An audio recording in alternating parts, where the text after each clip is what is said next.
Everyone, continue करते हैं exercise 5A question number 32। Question number 32 is if 4 times the fourth term of an AP is equal to 18 times its 18th term, then find its 22nd term। तो क्या बोला गया है कि अगर fourth term का 4 टाइम्स जो है वो इक्वल है 18 टाइम्स 18th टर्म का, तो हमें 22nd टर्म फाइंड करनी है। अभी हम इसको लिखकर देखते हैं। क्वेश्चन में हमें ये चीज गिवन है एंड हमें ये फाइंड करना है, ठीक है।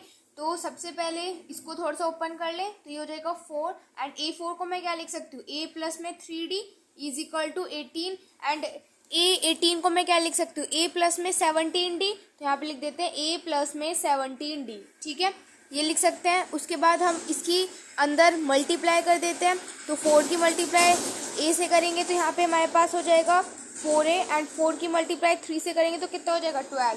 तो 4 3 12 तो हो जाएगा 12D is equal to 18A and 18 की मल्टीप्लाई 17 से करते 6 आ जाएगा, यहाँ पे लिख देंगे 306D, ठीक है। अब देखिए यहाँ पे हमारे पास ये हो जाएगा 4A एंड ये इधर प्लस का है तो इधर आके माइनस की, तो यानी कि माइनस के 18A इज इक्वल टू हो जाएगा 306D एंड हो जाएगा माइनस के 12D, ठीक है। उसके बाद 18 में से 4 को कर देंगे सब्ट्रैक्ट, तो हमारे पास क्या आ जाएगा 14 आ जाएगा, माइनस के 14 इज इक्वल टू 306 में से 12 सब्ट्रैक्ट कर 94 आ जाएगा, तो हो जाएगा 294D, ठीक है, ये आ जाएगा हमारे पास। उसके बाद यहाँ पर A किसके इक्वल हो जाए, अब यहाँ पर A किसके इक्वल हो जाएगा 294D एंड अपॉन में -14 इसके इक्वल हो जाएगा, है ना। अब 14 से इसको डिवाइड कर देंगे तो हमारे पास आ जाएगा 21, तो ये हो जाएगा हमारे पास 21D लेकिन माइनस के, ठीक है, तो हो जाएगा माइनस के 21D। तो A की वैल्यू हमने फाइंड कर ली जो कि है ये माइनस के 21D।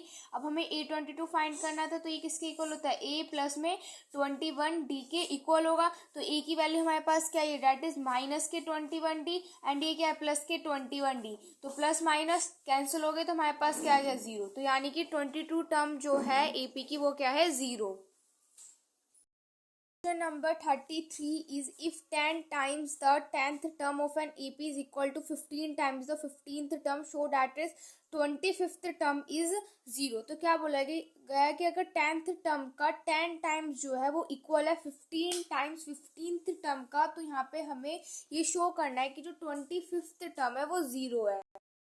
क्वेश्चन में ये हमें गिवन है एंड ये हमें क्या करना है शो करना है, ठीक है। तो यहाँ पे इसको मैं ओपन कर लेती हूँ सबसे पहले, तो ये हो जाएगा मेरे पास 10 एंड इसको मैं क्या लिख सकती हूँ A प्लस में 9D is equal to 15 and इसको मैं लिख सकती हूँ A प्लस में 14D, ठीक है। तो हो जाएगा 10A प्लस में 90D is equal to 15A and 15 की मल्टीप्लाई 14 से करेंगे 210, तो हो जाएगा 210D, ठीक है। उसके बाद 10A माइनस के 15A is equal to 210D minus के 90D, ठीक है। उसके बाद इसमें से इसको सब्ट्रैक्ट कर देंगे तो कितना हो जाएगा माइनस के 5A इज इक्वल टू 210 में से 90 को सब्ट्रैक्ट कर 20 आ जाएगा, तो हो जाएगा 120D, ठीक है। उसके बाद A की वैल्यू फाइंड कर ले तो कितना हो जाएगा 120D बाय माइनस के 5, ठीक है। अब इसको 5 से हम कर देंगे डिवाइड, तो हमारे पास क्या आ जाएगा 24 आ जाएगा लेकिन माइनस के, तो हो जाएगा माइनस के 24D, ठीक है। तो A की वैल्यू क्या है हमारे पास माइनस के 24D। उसके बाद हमें ये चीज़ शो करनी है, तो A25 हमारा किसके इक्वल होता है, A प्लस में 24D के इक्वल होता है। A की वैल्यू मेरे पास क्या है, डेट इज माइनस के 24D एंड ये क्या है प्लस के 24D, तो प्लस माइनस कैंसिल हो जाएंगे तो यहाँ पे हमारे पास क्या आ जाएगा 0, ठीक है। तो यही हमें शो करना था कि जो 25th टर्म है वो क्या हो 0 एंड ये हमने शो कर दिया, ठीक है। तो यही हमें शो करना था, तो ये हो जाएगा question number 33। 34 is find the common difference of an AP whose first term is 5 and the sum of its first 4 term is half the sum of the next 4 terms। तो क्या बोला है कि हमें कॉमन डिफरेंस फाइंड करना है AP का, जिसकी जो फर्स्ट टर्म है वो 5 गिवन है और जो फर्स्ट 4 टर्म्स का जो सम है वो क्या दे रखा है हमें हाफ है, नेक्स्ट जो भी उनसे नेक्स्ट 4 टर्म्स है उनके सम का हाफ है। दे रखा है कि जो स्टार्टिंग की जो फर्स्ट 4 टर्म्स का जो सम है, तो सबसे पहले स्टार्टिंग की फर्स्ट 4 टर्म्स का सम लिख लेते हैं। तो देखो स्टार्टिंग की जो फर्स्ट टर्म है वो हमें कितनी गिवन है, डेट इज 5 गिवन है, तो यानी कि फर्स्ट देखो हम किस तरीके से लिखते हैं, जैसे कि मुझे लिखना है कि फर्स्ट टर्म, तो फर्स्ट टर्म को मैं क्या लिख दूंगी, ए लिख दूंगी, ठीक है। अगर मुझे लिखना है कि सेकंड टर्म, तो सेकंड टर्म को मैं क्या लिख दूंगी, ए प्लस में डी लिख दूंगी।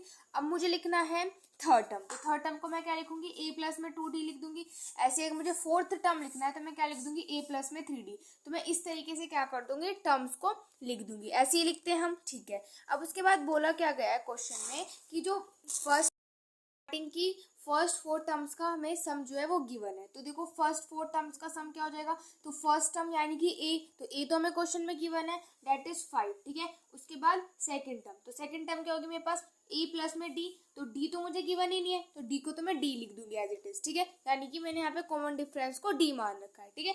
तो उसके बाद ए तो मुझे पता है, ए मेरे पास क्या है, दैट इज 5, ठीक है। तो जगह 5 प्लस में डी, ठीक है। उसके बाद नेक्स्ट टर्म क्या होगी, नेक्स्ट टर्म हो जाएगी ए प्लस में 2d, तो ए मेरे पास क्या है 5 एंड प्लस में 2 एंड ये हो जाएगा डी, ठीक है। तो 1 2 3 3 टर्म्स हो गए, हमें 4 टर्म्स का सम है, तो 4 टर्म्स, तो 4 टर्म क्या हो जाएगी, ए प्लस में 3d यानी कि 5 प्लस में 3d, ठीक है, ये हो जाएगा। अब ये किसके इक्वल गिवन है, ये किसके इक्वल गिवन है, हाफ, हाफ है, किसके हाफ है, जो नेक्स्ट 4 टर्म्स होगी उनके सम के हाफ है। यानी कि अगर इस देखो ये 1 2 3 4 ये कौन सी टर्म है, फोर्थ टर्म, तो फोर्थ टर्म के बाद कौन सी टर्म आएगी, फिफ्थ आएगी, सिक्स्थ आएगी, सेवन्थ आएगी, एट्थ आएगी, है ना। तो उसके नेक्स्ट 4 टर्म्स के सम के इक्वल है। तो देखो ये हमारी फोर्थ टर्म है, तो फोर्थ टर्म से नेक्स्ट टर्म कौन सी होगी, हमारी फिफ्थ टर्म होगी, ठीक है। तो फिफ्थ टर्म को हम कैसे लिखेंगे, 5 प्लस में 4d लिख देंगे, इस तरीके से लिखेंगे। सिक्स्थ टर्म, तो सिक्स्थ टर्म को किस तरीके से लिखेंगे, 5 प्लस में 5d लिख देंगे, ठीक है। अब नेक्स्ट हम कैसे लिखेंगे, नेक्स्ट हम लिख देंगे 5 प्लस में 6d, ठीक है। और नेक्स्ट टर्म हम कैसे लिख देंगे, 5 प्लस में 7d, ठीक है। तो देखो नेक्स्ट 4 टर्म्स हमने लिख दी, 1 2 3 4, नेक्स्ट 4 टर्म्स हमने यहाँ तक लिख दी, ठीक है, ये हो गया। तो यानी कि जो स्टार्टिंग की जो 4 टर्म्स का जो सम है वो किसके इक्वल है, half of the next 4 terms के सम के इक्वल है, ठीक है। अब इसको सॉल्व कर लेते हैं, सबसे पहले इनका ब्रैकेट ओपन कर लेते हैं। तो जाएगा यहाँ पे 5 प्लस में 5 प्लस में d प्लस में 5 प्लस में 2d प्लस में 5 प्लस में 3d is equal to half, and half अंदर क्या आ जाएगा, 5 प्लस में 4d प्लस में 5 प्लस में 5d प्लस में 5 प्लस में 6d एंड प्लस में 5 प्लस में 7d, ठीक है। ये आ जाएगा यहाँ से हमारे पास। अब ऐड कर दो, तो 5 5 10, 10 5 15, 15 5 20, तो जाएगा 20। अब डी काउंट कर लेते हैं, तो 2 3 3 एंड 3 6, तो कितना हो जाएगा 6d, तो 6d ये किसके इक्वल होगा, हाफ, एंड अंदर काउंट कर लेते हैं, तो 5 10 15 20, ठीक है। यहाँ से कितना हो जाएगा, यहाँ से हमारे पास 20 आ जाएगा, ठीक है। अब ये काउंट कर लेते हैं, तो देखो यहाँ पे 4 एंड 5 9, 9 एंड 6 15 एंड 15 एंड 7 2, ठीक है। तो जाएगा प्लस में 22d, ठीक है, ये हो जाएगा यहाँ से हमारे पास। ओके, अब इसको आगे सोल्व कर सकते हैं, तो यहाँ से कितना हो जाएगा 20 प्लस में 6d। अगर हमारे पास बाहर इस तरीके से 2 है ना, तो हम इनके अंदर इनको क्या कर सकते हैं, डिवाइड कर सकते हैं, लेकिन इसके लिए कंडीशन होती है, क्योंकि यहाँ पे एडिशन का साइन है, मल्टीप्लाई का तो है नहीं कट करने के लिए। तो यहाँ पे कंडीशन क्या होती है कि जब आप कट करोगे 2 से, तो आप इसको भी कट करोगे और इसको भी, तो इसको कट करेंगे तो 10 आ जाएगा, एंड इसको कट करेंगे तो कितना आ जाएगा, 11 आ जाएगा, ठीक है। या फिर अगर आपको इस तरीके समझ में आया तो आप डायरेक्ट ऐसे कर सकते हो, 20 प्लस में 22d एंड अपॉन में 2 लिख लेना, ठीक है। तो यहाँ से मेरे पास ये क्या आ जाएगा, 10 प्लस में 11d, ठीक है, ये हो जाएगा। अब उसके बाद 20 माइनस के 10 is equal to 11d minus के 6d, तो हो जाएगा 10 इज इक्वल टू 11 में से 6 सब्ट्रैक्ट करेंगे, तो ये जाएगा 5d, तो यानी कि 10/5 इज इक्वल टू d, तो 5 में 5 5 टू 10, तो d कॉमन डिफरेंस हमें फाइंड करना था, जो हमारे पास आया 2। क्वेश्चन नंबर 34 तक हो गया, अब 35 देखो। तो question number 35 is the sum of the second and the seventh term of an AP is 30। तो क्या दे रखा है, सेकंड और सेवंथ टर्म का सम 30 दे रखा है। If it's 15 term is 1 less than twice its 8th term. बोला गया है कि अगर उसकी जो 15th टर्म है वो 8th टर्म के ट्वाइस से 1 कम है, तो यहाँ पे हमें एपी फाइंड करना है। तो एपी फाइंड करने के लिए हमें फर्स्ट टर्म पता होनी चाहिए और कॉमन डिफरेंस।